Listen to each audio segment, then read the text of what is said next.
ಸ್ನೇಹಿತರೆ, ನಮ್ಮ ವಿಡಿಯೋ ನೋಡುತ್ತಿದ್ದರೆ ದಯವಿಟ್ಟು ನಮ್ಮ ಚಾನೆಲ್ ಅನ್ನು ಸಬ್ಸ್ಕ್ರೈಬ್ ಮಾಡಿ. ನಿಮ್ಮ ಬೆಂಬಲವೇ ನಮ್ಮ ಶಕ್ತಿ. ಪ್ರತಿಯೊಂದು ಸಬ್ಸ್ಕ್ರಿಪ್ಷನ್ ನಮ್ಮನ್ನು ಇನ್ನಷ್ಟು ಉತ್ತಮ ವಿಷಯಗಳನ್ನು ತಯಾರಿಸಲು ಪ್ರೇರೇಪಿಸುತ್ತದೆ. ಹಾಗಾಗಿ ಸಬ್ಸ್ಕ್ರೈಬ್ ಮಾಡುವುದನ್ನು ಮರೆಯಬೇಡಿ. ರಷ್ಯಾ ತನ್ನ Su-57E ಸ್ಟೆಲ್ತ್ ಫೈಟರ್ ಉತ್ಪಾದನೆ ಮತ್ತು ಜಾಗತಿಕ ರಫ್ತುಗಳಲ್ಲಿ ಭಾರತವನ್ನು ಪ್ರಮುಖ ಪಾಲುದಾರನಾಗಿಸಲು ಬೃಹತ್ ಪ್ರಸ್ತಾವನೆಯನ್ನು ಮಾಡಿಕೊಂಡಿದೆ. ಮಾಸ್ಕೋ ನೀಡುತ್ತಿರುವ ಈ ಆಫರ್ ಸಾಮಾನ್ಯ ಖರೀದಿ ಒಪ್ಪಂದಕ್ಕಿಂತ ತುಂಬ ದೊಡ್ಡದು. ಇದರಲ್ಲಿ ಭಾರತವನ್ನು ಉತ್ಪಾದನಾ ಕೇಂದ್ರವನ್ನಾಗಿ ಮಾಡುವ ಮೂಲಕ ಅಂತಾರಾಷ್ಟ್ರೀಯ ನಿರ್ಬಂಧಗಳು ಮತ್ತು ನಿಧಾನಗತಿಯ ಮಾರಾಟದಿಂದ ತತ್ತರಿಸುತ್ತಿರುವ Su-57E ಯೋಜನೆಗೆ ಹೊಸ ಜೀವ ತುಂಬಲು ರಷ್ಯಾ ಪ್ರಯತ್ನಿಸುತ್ತಿದೆ. ಅದರ ಭಾಗವಾಗಿ ತಾಂತ್ರಿಕ ತಂಡವೊಂದನ್ನು ಭಾರತಕ್ಕೆ ಕಳುಹಿಸಲು ರಷ್ಯಾ ಸಿದ್ಧವಾಗಿದೆ. Su-57 ಯುದ್ಧ ವಿಮಾನವನ್ನು ಸುಖೋಯ್ ಅಭಿವೃದ್ಧಿಪಡಿಸಿದ್ದು, ಇದು ಅಮೆರಿಕದ F-35 ಹಾಗೂ ಚೀನಾದ J-20ಗೆ ಪ್ರತಿಯಾಗಿ ರಷ್ಯಾದ ಉತ್ತರವಾಗಿದೆ. ಆದರೆ ಇದನ್ನು ರಷ್ಯಾದ ವಾಯುಪಡೆಯೊಳಗೆ ಸೇರ್ಪಡೆ ಮಾಡುವ ಪ್ರಕ್ರಿಯೆ ತುಂಬ ನಿಧಾನಗತಿಯಲ್ಲಿ ಸಾಗುತ್ತಿದೆ. ಅಂದಾಜಿನ ಪ್ರಕಾರ ಈಗಾಗಲೇ ಕೆಲವೇ ಯೂನಿಟ್ಗಳಲ್ಲಿ ಕಾರ್ಯಾಚರಣೆಗಳು ಇವೆ. ಉತ್ಪಾದನೆಯಲ್ಲಿ ವಿಳಂಬ ಮತ್ತು ಖರೀದಿದಾರರ ಹಿಂಜರಿತದಿಂದಾಗಿ ಈ ವಿಮಾನದ ಜಾಗತಿಕ ಮಾರಾಟವು ಕುಂಠಿತವಾಗಿದೆ. ಜೊತೆಗೆ ಪಶ್ಚಿಮ ರಾಷ್ಟ್ರಗಳ ಕಟ್ಟುನಿಟ್ಟಿನ ನಿರ್ಬಂಧಗಳು, ವಿಶೇಷವಾಗಿ ಅಮೆರಿಕದ ಕ್ಯಾಟ್ಸಾ ಕಾನೂನು, ಹಣಕಾಸು ವ್ಯವಹಾರಗಳು ಹಾಗೂ ತಂತ್ರಜ್ಞಾನ ಹಸ್ತಾಂತರವನ್ನು ಕಷ್ಟಕರವಾಗಿಸಿದ್ದರಿಂದ ರಷ್ಯಾ ಪಾಶ್ಚಾತ್ಯೇತರ ಶಕ್ತಿಗಳ ಜೊತೆಗೂಡಲು ಬಯಸುತ್ತಿದೆ. ಈ ಆಫರ್ಗೆ ವೇಗ ನೀಡಿದ್ದು ಏರೋ ಇಂಡಿಯಾ 2025ರ ಪ್ರದರ್ಶನ. ರಷ್ಯಾದ ರಾಜ್ಯ ರಕ್ಷಣಾ ರಫ್ತು ಸಂಸ್ಥೆ ರೋಸ್ಬೋರ್ನ್ ಎಕ್ಸ್ಪೋರ್ಟ್ ಪ್ರಾರಂಭದಲ್ಲಿ 20-30 ವಿಮಾನಗಳ ಮಾರಾಟವನ್ನು ಪ್ರಸ್ತಾಪಿಸಿ, ನಂತರ ನಾಸಿಕ್ನ HAL ಕಾರ್ಖಾನೆಯಲ್ಲಿ ಲೈಸೆನ್ಸ್ ಉತ್ಪಾದನೆ ಆರಂಭಿಸಲು ಸೂಚಿಸಿದೆ. ಇಲ್ಲಿ ಈಗಾಗಲೇ Su-30 MKI ಸೇರಿದಂತೆ ಅನೇಕ ರಷ್ಯನ್ ಯುದ್ಧ ವಿಮಾನಗಳನ್ನು ಜೋಡಣೆ ಮಾಡಲಾಗಿದೆ. ಅದರಲ್ಲೂ ಮುಖ್ಯ ಅಂಶವೇ ಪೂರ್ಣ ಟ್ರಾನ್ಸ್ಫರ್ ಆಫ್ ಟೆಕ್ನಾಲಜಿ TOT. ಇದರಡಿ ಸೋರ್ಸ್ ಕೋಡ್ಗಳಿಗೆ ಸಂಪೂರ್ಣ ಪ್ರವೇಶ ಸಿಗಲಿದೆ. ಇದರಿಂದ ಭಾರತಕ್ಕೆ ತನ್ನದೇ ಆದ ಸ್ವದೇಶಿ ತಂತ್ರಜ್ಞಾನಗಳನ್ನು ಸೇರಿಸಿಕೊಳ್ಳಲು ಅವಕಾಶ ಸಿಗಲಿದೆ. ಉದಾಹರಣೆಗೆ ಉತ್ತಮ್ AESA ರೆಡಾರ್ ಮತ್ತು ವಿರೂಪಾಕ್ಷ ಸೆನ್ಸಾರ್ ಸೂಟ್. ಇದರಿಂದ ಭಾರತೀಯ ವಾಯುಪಡೆಗೆ ಕಸ್ಟಮೈಸ್ ಮಾಡಿದ ವಿಶೇಷ ಮಾದರಿಯ ವಿಮಾನ ದೊರೆಯಬಹುದು. ಇದಲ್ಲದೆ ರಷ್ಯಾ ರಫ್ತು ಹಕ್ಕುಗಳನ್ನು ನೀಡಲು ಸಿದ್ಧತೆ ತೋರಿದೆ.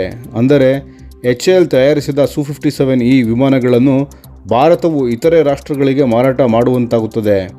ಇದು ಹಿಂದೆ ನಡೆದ Su-30 MKI ಒಪ್ಪಂದಕ್ಕಿಂತ ಭಿನ್ನವಾಗಿದೆ.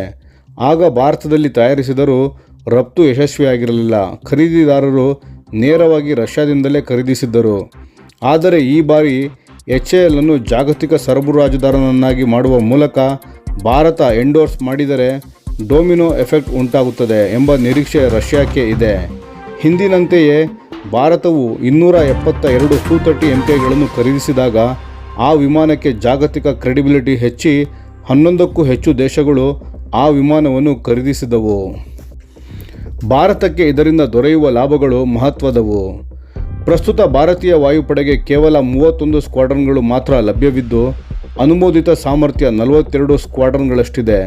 ಈ ಕೊರತೆಯನ್ನು ನೀಗಿಸಲು Su-57E ತಾತ್ಕಾಲಿಕವಾಗಿ ನೆರವಾಗಬಹುದು.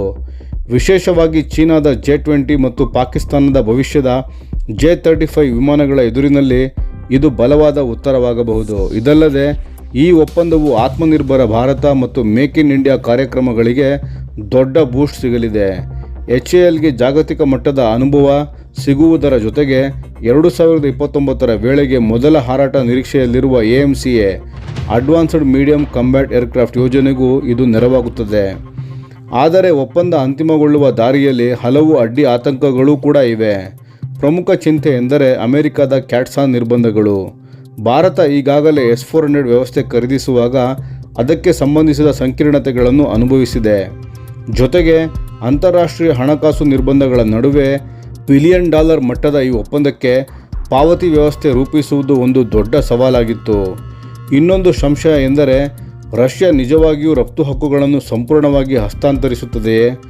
Su-30 MKI ಪ್ರಕರಣದಲ್ಲಿ ರಷ್ಯಾ ನೇರವಾಗಿ ಇತರೆ ರಾಷ್ಟ್ರಗಳಿಗೆ ಸಮಾನ ಮಾದರಿಯನ್ನು ಮಾರಾಟ ಮಾಡಿತ್ತು. ಈ ಬಾರಿ ಭಾರತ ಯಾವುದೇ ರೀತಿಯ ನಷ್ಟ ಅನುಭವಿಸಬಾರದು ಎಂಬ ದೃಷ್ಟಿಯಿಂದ ಖಚಿತ ಭರವಸೆ ಬೇಕು. ಒಟ್ಟಾರೆ Su-57E ಪ್ರಸ್ತಾವನೆ ಭಾರತ ರಷ್ಯಾ ರಕ್ಷಣಾ ಸಹಕಾರದ ಇತಿಹಾಸದಲ್ಲೇ ಒಂದು ಗೇಮ್ ಚೇಂಜರ್ ಆಗುವ ಸಾಧ್ಯತೆ ಇದೆ.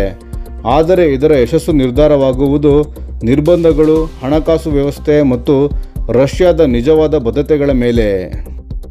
ನಮ್ಮ ವಿಡಿಯೋಗೆ ಲೈಕ್ ಮಾಡಿ, ನಮ್ಮ ಚಾನಲ್ಗೆ ಸಬ್ಸ್ಕ್ರೈಬ್ ಮಾಡಿ, ಬೆಲ್ ಐಕಾನ್ ಒತ್ತಿ. ಯಾವ ಅಪ್ಡೇಟ್ಗೂ ಮಿಸ್ ಆಗಬೇಡಿ. ಡಿಫೆನ್ಸ್ ಸುದ್ದಿಗಳನ್ನು ತ್ವರಿತವಾಗಿ ಪಡೆಯಿರಿ. ನಿಮ್ಮ ಬೆಂಬಲವೇ ನಮ್ಮ ಶಕ್ತಿ. ಭಾರತ ಬಲಿಷ್ಠವಾಗಲಿ ಎಂದು ಆಶಿಸುತ್ತಾ ಭಾರತ ಮಾತೆಗೆ ಜೈ.